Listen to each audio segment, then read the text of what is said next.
டேய் டேய் கூப்பிட்றேன் காது கேட்கலையா? ஆமாடா கேட்கலடா.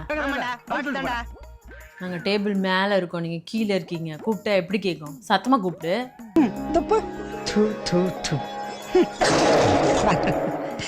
நீயும் உன் பங்காளியும் டேபிள் லாஸ்ட்ல என்ன கப்புள் கோல்ஸா பண்ணிட்டு இருக்கீங்க? தல ஊன்னு ஒரு வார்த்தை சொல்லுங்க, கிளவியை போட்டு தள்ளிடுறேன். நாளைக்கு எலெக்ஷனு. ரொம்ப வருஷத்துக்கு அப்புறம் நான் நாளைக்கு விசிலுக்கு சப்போர்ட் பண்ணலான் இருக்கேன். ஆனால் நாளைக்கு மட்டும்தான். ஏய், ஒரு பொம்பளை கையால என்ன கொல்றதுக்கு ஏற்பாடு பண்றாடா. நாளைக்கு நீ வா, எல்லாரும் எச்சரிக்கையா இருப்போம். எனக்கு வேலை இருக்கு. அப்படின்னா காலையில் எழுஞ்சிட்டு பக்காவா ரெடி ஆயிட்டு உங்க ஓட்டர் ஐடி கார்டை கையில எடுத்துக்கிட்டு முதல்ல பூத்துல போய் நின்னு அந்த விசிலுக்கு நேரா இருக்கிற அந்த பட்டனை ஒரு அழுத்தத்துக்கு